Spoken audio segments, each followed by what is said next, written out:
Howdy, everyone. My name is Mason Smith. This is module 3 of 3, and we started with why, then we went to how, then now we're going to what of a nonprofit organization, the path to effectiveness. So this is the doing. You've figured out your passion.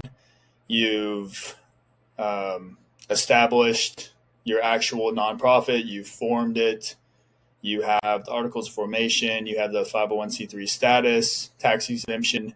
Now you're ready to execute. So, quick framework. Define and align. Lead like a steward. Communicate with intent. Build a healthy culture. Stay anchored. It demystify anything. Running a nonprofit is not like a business. You have it. We'll get to the steward part, but essentially, there is the how do I say this?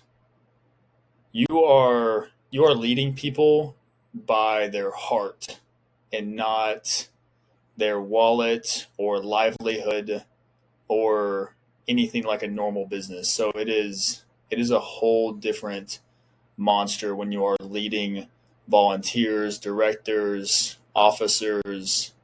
There's not the same incentives that you would have with a normal corporation or business. So you have to rely much more heavily on the reasoning or the why or the culture of your nonprofit for it to run smoothly. So define and align. This picture on the left means a lot to me. This was the 5th house that Feed and Father gave away to the family, and that is the mom there, Maria. She was just in so much joy over this.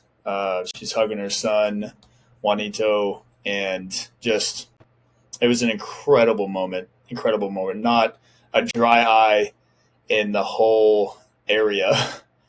But that moment came about through a defined mission and an aligned organization. So every organization lives or dies by its mission clarity. So your mission statement needs to be clear and tell people what you're doing. Our Feed and Father's mission statement has adapted. It has changed. We've kind of shifted into different areas. It's not the end of the world if your mission statement changes, but it should always change in the right direction based on what you are doing and your passion. And remember, if you have donors, then you are using other people's funds to accomplish this mission or purpose. So you can't just receive a large donation and then all of a sudden be like, oh, I don't really want to serve that purpose. I want to do a different purpose. You are stewarding someone else's funds for a mission that they donated for, not what you changed your mind for. So that's a pretty important thing. One sentence mission statement. Use mission as a filter for all decisions. Feed and Father exists to meet urgent needs, raise resilient leaders, build kingdom communities by serving boldly, loving deeply, and leading sacrificially. So that is our broad mission statement for the NPO. And then each one of our arms or missions has its own mission statement. So the Bible study, the men's group has its own mission statement. True North has its mission statement, the juvenile program, and the Guatemala mission has its own statement as well. But they all feed from the original mission statement of Feed and Father. So this one's pretty important to me. So lead like a steward, not like a boss. Once you form this entity, it is not owned by anyone. Nobody owns a nonprofit. You are now managing what the nonprofit does and the funds donated to it or within it. So steward can be defined like managing. You are part of a company. That boss steps away, and now you take over their roles. It's not your company. You don't own the company. You're stewarding what he has given you. So you are stewarding the nonprofit. You're going to cast vision, regularly remind your team of the why. So particularly on the Guatemala missions and True North, we would meet nightly or in the evenings and just be like, hey guys, this is what we're here for. This is our purpose. We're here to build a home. We're here to feed the hungry and love people along the way. So that is our mission. Take every opportunity today to try and accomplish those tasks. And then we go out and people are motivated. They intrinsically want to do those things. That's why they're part of your nonprofit. So that's how you need to treat your volunteers. Equip others, don't hoard roles, build systems.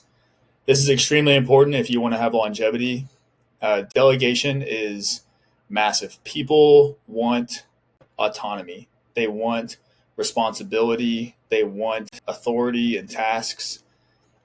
It is not efficient or good in the long run for the founder, coordinator, director to be doing everything in a nonprofit.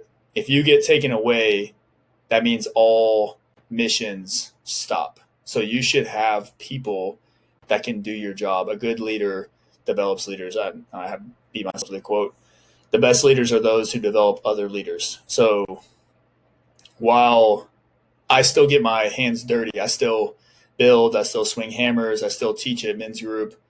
I still develop lessons for the True North guys. I still do all that. But always as I'm doing it, those men to my left and right, I'm trying to develop them to take over my role so that if I stepped out and went somewhere for 2 weeks, that the nonprofit would not only keep going, but hopefully it would get better. So I'm assuming most people here are going to do something within Bryan College Station, maybe take it out. So it's really important that you practice integrity in a close community. So your personal life is the public trust. So people donate to Feed and Father because they know Mason, they know Chase.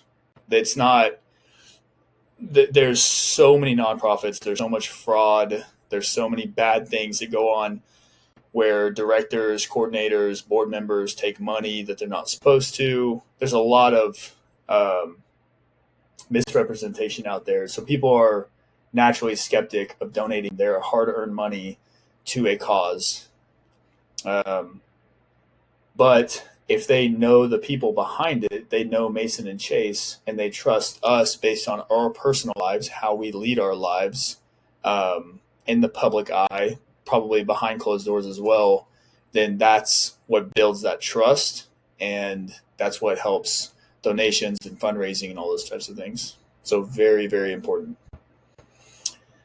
Seek wisdom, your most underused resource. I could not hit this enough. The priority of the student is spend time with older, wiser, established nonprofit leaders. So this gentleman right here, his name is Joe. We set up an event with SOS, went out there, he cooked, he spoke, he hosted it at his house, his land, and we had a great time. Everybody learned a lot.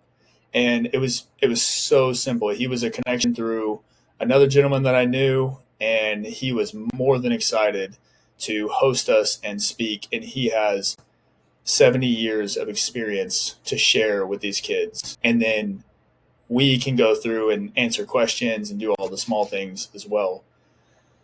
But their lives, their experience, their wisdom matters so much. They failed and recovered. They know local culture. They know donors. They can connect you with resources. One action I would give to everyone that's seeking to start a nonprofit is schedule at least one meeting a month with a local nonprofit director, coordinator, or seasoned fundraiser. and just ask them questions. Come up with 10 questions. The best one is always, hey, what would you do different? What would you do different if you were in my shoes, right? That's a super easy one to start with. And they almost always have something. I've spent entire summers where all I did was meet with nonprofit leaders, with established leaders in the community, and it was amazing. Huge payoff. So communicate with intent. I like this RISE method. So recognize the effort, always recognize the effort of everyone involved. Inform with clarity. So this is a huge part of nonprofits is emails, updates, agendas, and you can use Canva, all these different things. We are pretty small, so what that looks like is just a text, a call, an email, a thank you letter, anything like that. And then just some real stories like, hey, this kid, he wasn't sure if his electricity was going to be on the next week, and we provided electricity because of your donations. We taught him about financial literacy, educate their parents, right? Like these are the real inside stories that they're donating for. And encourage questions. Ask, they want to know where the funds are going. They want to know what your vision is. They want to know the future of the company. All these things provide clarity. And when people have that clarity, they will donate more. They will spread your mission more. They will bring opportunities to you. It's amazing. Over communication beats silence every time. Build a healthy culture. This is very, very important for your nonprofit. So culture is what people say when you're not around. It's anyone can act responsible when the teacher is present or, when the boss is around. Be hospitable to newcomers. Always be welcoming. It goes so far. Honor the unseen effort. So when things get done without you asking, we tend to just keep moving forward. But it's amazing if you step back and realize that things are happening and you thank people. You send that text, you make that call. That'll really inspire people. Everyone likes to be thanked. Like I work much harder when my boss or other people around me honor my effort. And that makes me just want to work even harder. Create rhythms of gratitude and correction. So the gratitude is there. There has to be correction. There's going to be times when your volunteers, when yourself, when board members, whatever it is, when they drop the ball. And that's fine. That's an opportunity to learn and get better and do the mission better. So don't be afraid to make those corrections. It's within a for-profit business, it's much easier to make correction because there's real consequences, such as we're not going to make money, we're going to go under, we can't pay employees, etc. With a nonprofit, it can be a little less pertinent to make corrections because you're just on the surface, you're just kind of doing a good thing. So there's not, it can be a lot easier to fall back a little bit and not make those corrections. It might not be as urgent as you think it is, but it is urgent because you form this nonprofit because there's a need, and that need is not being fulfilled if you don't correct people and get the systems right. Small nonprofits thrive when they feel like a family and operate like a team. So again, culture. Stay anchored. Mission drift. So drift shows up, chase money over mission. You say yes to too much. That's typically where people in BCS and like that kind of fall. You forget your original why. It's so important to have those meetings and go over your why. Why are you serving who you're serving? Why are you feeding who you're feeding? Why are you helping who you're helping? Why? That's why we started that in Module 1, is the why is always important. Guardrails, monthly mission check-ins, fantastic. Go over your mission statement, refine it, refine your bylaws, do all those good things. Share stories that match your mission. Stories encourage everybody. Ask volunteers, why are you here? Ask volunteers for their why. That's incredibly important.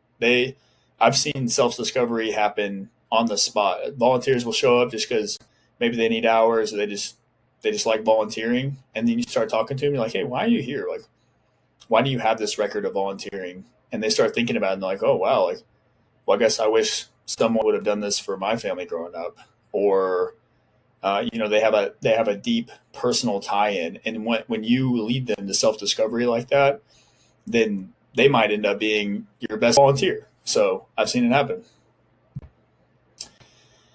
Key takeaways. So clear mission equals a strong direction. You can't go anywhere without a strong direction.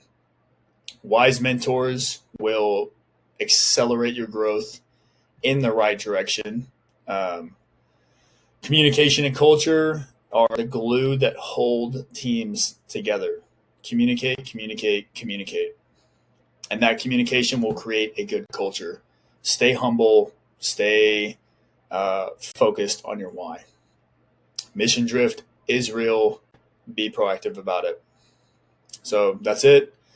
This is the last of the 3 modules. I hope that this helps you. I hope that this gives you a great framework for anyone out here that establishes a nonprofit organization. It's an amazing thing. Helping others is always worth the time. And in my opinion, it is always so much more fulfilling and rewarding than basically any other venture we could have. So thank you, Gagum. God bless.